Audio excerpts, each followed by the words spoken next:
आजकल हम जानते हैं कि सफलता के पीछे सब कोई दीवाने बने हैं। बहुत सारे युवा सफलता पाने के लिए मोटिवेशनल स्पीच सुनते ही रहते हैं। कई सारी स्पीच सुनते हैं। कई सारे युवाओं को तो एक प्रकार की आदत सी लग जाती है। नियमित रूप से रेगुलर बेस से वो ये स्पीच सुनते हैं। थोड़े दिन के लिए उसे एक प्रकार का उन्माद लगता है, कुछ मज़ा भी आता है। सुनने के बाद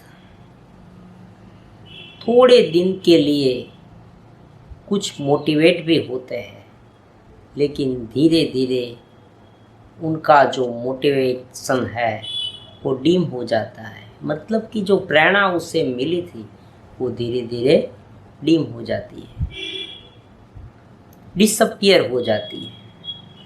फिर से वो ऐसे वीडियो देखते हैं, फिर से कुछ न कुछ मोटिवेट होते हैं, फिर से वो डिम हो जाते हैं। इस तरह से बहुत लंबे समय तक चलता है, लेकिन कोई परिणाम हाथ नहीं आता, रिजल्ट कुछ नहीं आता। तो ऐसा क्यों होता है? ये सभी जगह पर लागू होता है। ब्रह्मचर्य हो, कोई साधना, गहन साधना हो, आप कोई अभ्यास करते हैं, स्टूडेंट लाइफ। मेरे इस चैनल में बहुत सारे जो जुड़े हुए हैं नौजवान, वो स्टूडेंट भी है। तो स्टूडेंट लाइफ में है, कॉलेज में है, कोई कोर्स कर रहे हैं, या कोई आगे बढ़ने की आप में इच्छा है, कोई प्रोफेशनल करना चाहता है, कोई बड़ी डिग्री प्राप्त करना चाहता है, सभी के लिए सक्सेस किस तरह से हासिल हो, तो सबसे जो पहली बात है सक्सेस के लिए वो है आपकी तैयारी। जो मेन बात है वो ऐसी है कि आप चाहते तो बहुत है, लेकिन आपकी तैयारी कुछ नहीं है। आप तैयार नहीं हैं पूरी तरह से। आप जब कार्य शुरू करते हैं ना, तब थोड़े दिन करते हैं, लेकिन धीरे धीरे जैसे उसमें कोई डिफ़िकल्टीज आती है आपसे छोड़ देते हैं।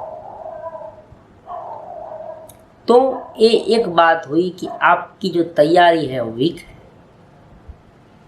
आप पूरी तरह से समर्पित नहीं है। ये शब्द है इनका, अच्छा शब्द है डेडिकेटेड। आपका डेडिकेशन, आपका समर्पण पूरी तरह से होना चाहिए। हमारे वैदिक काल में जो गुरु के प्रति समर्पित होने की जो भावना थी वो वहीं से ये जन्म हुआ है।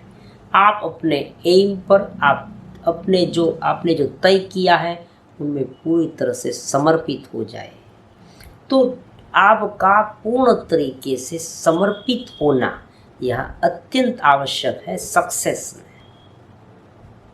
इधर उधर का भटकाव यहाँ नहीं चलेगा, कोई बहानेबाजी नहीं चलेगी। आपको जीतना है तो आपका पूरी तरह से समर्पित होना आवश्यक नहीं, अनिवार्य है।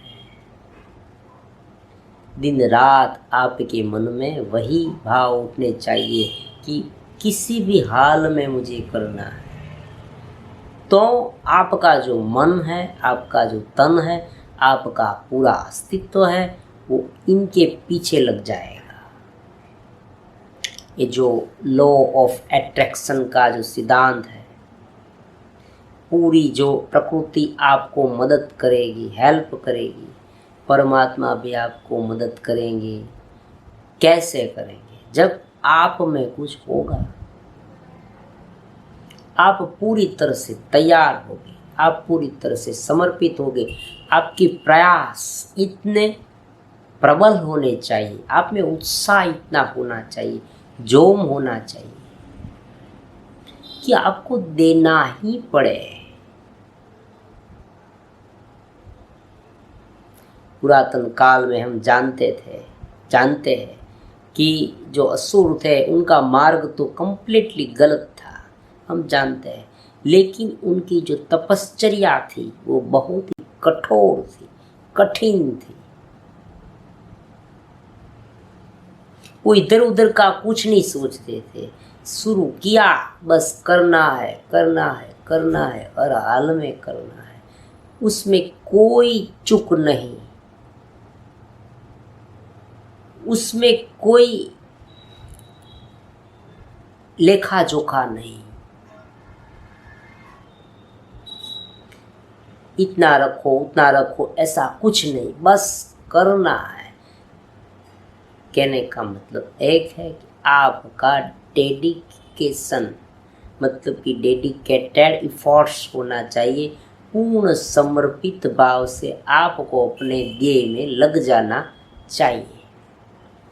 सक्सेस में प्रथम बात है, आप ये जो रूल्स में जो बताता हूँ लाइफ प्रोग्रेस चैनल में, जो कुछ भी सब्जेक्ट आपको बताता हूँ वो सब्जेक्ट बहुत ही एक्सपीरियंसेबल है, अनुभव जनित है। अगर आप अपने जीवन में उसे थोड़ा बहुत आचरण करेंगे तो डेफिनेटली आप सक्सेस होंगे, आपको कुछ न कुछ तो मिलेगा ही। बहुत सारी कमेंट्स भी मुझे मिलती है कि हाँ गुरुजी मुझे ऐसा लाभ हुआ है। तो आपका समर्पित प्रयास होना चाहिए, आप पूरी तरह से तन और मन से जुड़ जाइए। बस इस यज्ञ में, इस साधना में, परमात्मा कहते हैं कि यज्ञार्थ कर्म कीजिए, यज्ञार्थ कर्म करें। अर्जुन को परमात्मा यही कहते हैं कि यज्ञार्थ कर्म, प्राणायाम भी कर्म है, यज्ञ है। परमात्मा वहाँ तक कहते हैं सब कुछ दान धर्म जप तप व्रत सब कुछ यज्ञ है। इसी तरह से आपका जो ध्येय है अगर अच्छा है, योग्य दिशा में है, तो आपका कर्म यज्ञ है, और यज्ञ के लिए आपको जुड़ जाना चाहिए। ब्रह्मचर्य तो बहुत बड़ा तप है, उसमें भी आपको जुड़ जाना चाहिए किसी भी हाल में। अब एक बात हुई, दूसरी बात है नियमितता, रेगुलरिटी। आपको नियमित रहना है। नियमितता आपके कर्म को एकदम बहुत ही आसान बना देगी। देखो, कर्म का भार, जब प्रेशर स्ट्रेस हमें जब तक लगेगा तब से तब तक कर्म में हमको आनंद नहीं मिलेगा। आप और मैं जो कुछ भी कार्य करते हैं उस कार्य में अगर आपकी रुचि नहीं है तो आपको वो कार्य करने की इच्छा नहीं होगी और आप करेंगे। अगर आप दबाव से करेंगे तो उनसे आपको आनंद नहीं मिलेगा। तो रुचि कब उत्पन्न होगी? जब आप नियमित रूप से करेंगे, जब आप कर्म करते हैं, जब उस कार्य में लग जाते हैं, तब उस कार्य में आपको थोड़ा बहुत ऐसा लगने लगे कि हाँ मैं कुछ कर रहा हूँ, तो आपको एक प्रसन्नता का अनुभव होगा। वो तब ही हो सकता है जब आप नियमित रूप से उसे करें। मेडिटेशन का एक एग्जाम्पल मैं आपको देता हूँ। मान लीजिए आपने आज ध्यान किया, कल ध्यान किया, परसों किया, इस तरह से 3 दिन तक किया और चौथे दिन आपने छोड़ दिया, तो ये कोई लगातार कार्य नहीं। लगातार कार्य का मतलब है कि लंबे समय तक आप कार्य करें, उत्साह से करें, पूर्ण समर्पित भाव से करें, तो आपको इसमें इंटरेस्ट जगेगा और वही इंटरेस्ट आपको कर्म करने में प्रोत्साहित करेगा। यही सच्चा मोटिवेशन है। केवल आखिरी ध्येय पर सोचते रहना मोटिवेशन नहीं है। मुझे ये मिलेगा, मुझे वो मिलेगा, मुझे ये मिलेगा, मुझे वो मिलेगा, मैं ये बन जाऊँ, ऐसा निरंतर सोचना मोटिवेशन नहीं। मोटिवेशन है आपको प्रत्येक कदम कदम पर उत्साह, कदम कदम पर आनंद मिलना चाहिए, वही मोटिवेशन है। वरना क्या होगा, आप पूरी तरह से तैयार नहीं, आप रेगुलर बेस पे करते नहीं, और आप मोटिवेट हुए तो थोड़े दिन में ठुस, आपका जो उत्साह है, आपने सुना, जब आपने सुना तब आप पूरे उत्साह में हैं, आप में एक जोम है, लेकिन जब आप करने गए तब आपका उत्साह धीरे धीरे डिम होता गया, क्योंकि आप पूर्ण तरह से उसमें समर्पित नहीं हैं। आप रेगुलर बेस पे उसे करने के लिए तैयार नहीं हैं। एक दिनचर्या में, पूरे दिन की दिनचर्या में जो आप करना चाहते हैं, जो सक्सेस आप प्राप्त करना चाहते हैं, जो कार्य आप पूर्ण करना चाहते हैं, ध्येय में आगे बढ़ना चाहते हैं, उसकी एक दिनचर्या बनाइए और उनमें लगातार किसी भी कीमत पर उसे मत छोड़िए, करते रहिए। 2 दिन, 3 दिन, 4 दिन, 1 महीना, 2 महीना, 3, धीरे धीरे आप में रुचि उत्पन्न होगी। कोई कहते हैं, कोई युवान कहते हैं मुझे इस कार्य में रुचि नहीं। रुचि का मतलब क्या है? What is the meaning of Ruchi? Interest. हमें कब इंटरेस्ट होगा उस कार्य में? जब उस कार्य में हमने कुछ किया होगा और उस कार्य में हमें थोड़ी बहुत सफलता मिली होगी, तब हमें उसमें रुचि होगी। कोई एक स्टूडेंट है, छोटा सा बच्चा है, स्टूडेंट है, उसे मैथमेटिक्स में बहुत रुचि है। क्यों? शुरू में बच्चे को हम शुरू से ही मैथ्स के सम्स देते हैं, थोड़े सम्स वो करता है और हम उसे क्या करते हैं, प्रोत्साहित करते हैं। अच्छे रे, तुम्हें तो बहुत अच्छा आ गया। तो ये जो प्रोत्साहन उसे मिला वो उनका इंटरेस्ट हो गया। समझ रहे हैं आप? उनका इंटरेस्ट क्या हो गया? उन्हें जो प्रोत्साहन मिला हुआ। तो ये रुचि, इंटरेस्ट कैसे उत्पन्न हुई? कार्य करने से, और कार्य में से जब प्रोत्साहन मिलता है, जब हमें उनमें से कुछ मिलता है, मतलब कि ऐसा लगने लगता है कि हाँ मैंने ये किया और उसमें मैं थोड़ा बहुत सक्सेस हुआ, तुरंत ही आपकी रुचि उसमें हो गई। अब उनसे विपरीत, अपोजिट साइड, ऐसा भी हो सकता है जब आप कोई कार्य करते हैं और उस कार्य में आपको थोड़ी सी फेलियर मिली, निष्फलता मिली, लेकिन आपको ऐसा भला बुरा कहा, मतलब कि आपको ऐसा कहा कि देखो तुमने ये कार्य किया, अच्छा नहीं किया।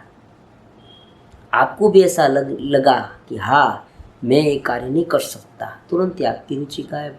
फिर दोबारा जब आप वो कार्य करेंगे ना, तब आप उसमें इंटरेस्टेड नहीं रहेंगे, आपकी रुचि नहीं रहेगी। ये कैसे होता है? ये इस तरह से होता है, आपने उनमें निरंतर नहीं किया, लंबे समय तक नहीं किया, आप पूर्ण समर्पित भाव से नहीं किया। तो यहाँ ही भगवद गीता का निष्काम कर्म का जो सिद्धांत कार्य करता है। परमात्मा इसलिए कहते हैं कि भाई तुम शुरू से जो कर्म तुम करते हो ना, उसमें फल की इच्छा मत रखो। निष्काम कर्म इसलिए है कि कर्म में रुचि रखना। कभी कभी ऐसा होता है कि फल अगर थोड़ा सा भी विपरीत मिले, अपोजिट साइड, हम क्या करते हैं, वो कार्य छोड़ देते हैं। तो ऐसा नहीं करना है। तो वो बात हुई। इस तरह से हमें ये 2 बात ध्यान में रखनी है। अगर ये 2 बातें आप ध्यान में रखेंगे तो आप डेफिनेटली अपने कार्य में सफल होंगे। प्रथम बात जो है वो आपका पूर्ण रूप से डेडिकेशन होना चाहिए, समर्पण होना चाहिए। और दूसरा जो है, आप रेगुलर बेस पर एक टाइम टेबल के आधार पर उसे नियमित रूप से करें तो आप सक्सेस होंगे। आज के लिए इतना रखते हैं।